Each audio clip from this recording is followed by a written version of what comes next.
Hello बच्चों, कैसे आप सब। आशा करता हूँ आप सब अच्छे होंगे, स्वस्थ होंगे, सेहतमंद होंगे।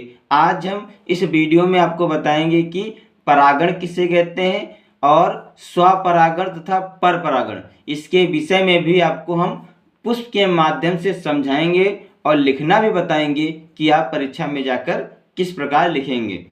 तो सबसे पहले हेडिंग डालेंगे परागण। इसमें लिखेंगे परागकोश में बने परागकण मादा पुष्प के वर्तिकाग्र तक पहुँचने की घटना को परागण कहते हैं। यानी कि परागकोश में बने परागकण, जो परागकोश होता है उसमें परागकण बनते हैं, तो परागकोश में बने परागकण मादा पुष्प के वर्तिकाग्र तक पहुँचने की घटना को परागण कहते हैं। इसके बाद लिखेंगे परागण दो प्रकार का होता है। नंबर 1 स्वपरागण, नंबर 2 परपरागण। इसके बाद हम डालेंगे स्वपरागण। अब हम आपको सबसे पहले पुष्प के माध्यम से समझाएंगे कि स्वपरागण कैसे होता है और परपरागण कैसे होता है। इसको हम एक पुष्प के माध्यम से आपको समझाएंगे। तो ध्यान से देखिए, ये सरसों का पुष्प है। अब हम जो सरसों का पुष्प है, इस सरसों के पुष्प के माध्यम से ही आपको समझाएंगे स्वपरागण और परपरागण के विषय में। तो यहाँ पर देखिए, ये हमने एक तोड़ लिया और ये बस ये जो एक ही पुष्प था उसमें से ही आपको हम समझा देंगे कि स्वपरागण और परपरागण किसे कहते हैं। तो यहाँ पर देखिए, जो ये वाला भाग है इसे बोलते हैं बाह्यदल। जो ये वाला भाग इसे बोलते हैं बाह्यदल। अगर समूह के रूप में बोलेंगे तो इसे बोलेंगे बाह्यदल पुंज। और ये जो रंगीन भाग आपको दिखाई दे रहा है पीला वाला, इसे बोलते हैं दलपुंज। ये दलपुंज क्या करता है? ये कीटों को आकर्षित करता है। इसके बाद देखिए ये वाला भाग, ये जो वाला भाग है इसे बोलते हैं पुमंग। क्या बोलते हैं? पुमंग। अगर एक बोलेंगे तो बोलेंगे पुंकेसर, अगर समूह के रूप में बोलेंगे तो क्या बोलेंगे इसे हम? पुमंग। बीच में आप देखिए क्या है ये? जयांग। क्या है ये? जयांग, यानी कि स्त्री केसर। अब सबसे पहले आपको बताएंगे कि स्वपरागण कैसे होता है।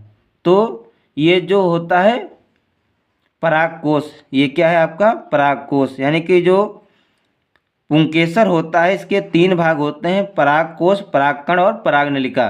तो जो ऊपर वाला भाग है इसे बोलते हैं परागकोश, इसी के अंदर होते हैं परागकण, और ये वाला भाग इसे बोलते हैं परागनलिका।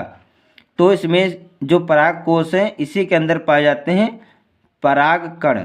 ये परागकण जो है इस परागकोश से निकलकर और इसी वर्तिकाग्र पे गिर जाने की, जो एक पुष्प है इसी में क्या हो, इसी में से जो परागकोश है, परागकोश से परागकण निकलकर वर्तिकाग्र पर गिर जाते हैं तो हो जाता है स्वपरागण।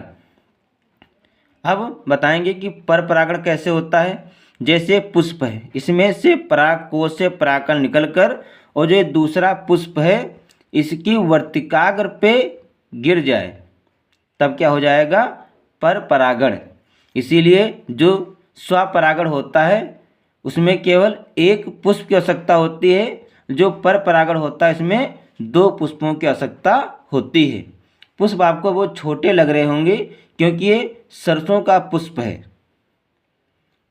तो बच्चों, अब हम आपको बताएंगे कि आप स्वपरागण और परपरागण के विषय में कैसे लिखेंगे। तो सबसे पहले हेडिंग डालेंगे स्वपरागण। इसमें लिखेंगे जब एक पुष्प के परागकोश से परागकण निकलकर उसी पुष्प की वर्तिकाग्र पर गिर जाते हैं तो उसे स्वपरागण कहते हैं।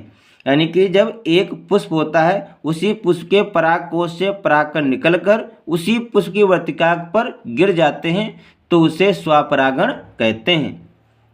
फिर अगले डालेंगे परपरागण। इसमें लिखेंगे जब एक पुष्प के परागकोश से परागकण निकलकर दूसरे पुष्प की वर्तिकाग्र पर पहुंच जाते हैं, चाहे वो वायु के माध्यम से पहुँचें चाहे वो कीटों के माध्यम से पहुँचे, किसी न किसी माध्यम से वो जो पराग कोश से परागकण है दूसरे पुष्प की वर्तिकाग्र पर पहुंच जाएं तो उसे पर परागण कहते हैं। तो बच्चों, इस वीडियो में हमने आपको बताया कि परागण किसे कहते हैं और परागण कितने प्रकार का होता है। 2 प्रकार का होता है, स्वपरागण और परपरागण। और हमने बताया कि स्वपरागण किसे कहते हैं और परपरागण किसे कहते हैं। इसको हमने आपको पुष्प के माध्यम से समझाया है। तो बच्चों, आज के वीडियो में इतना ही। मिलते हैं अगले वीडियो में नए टॉपिक के साथ। तब तक के लिए जय हिंद, जय भारत।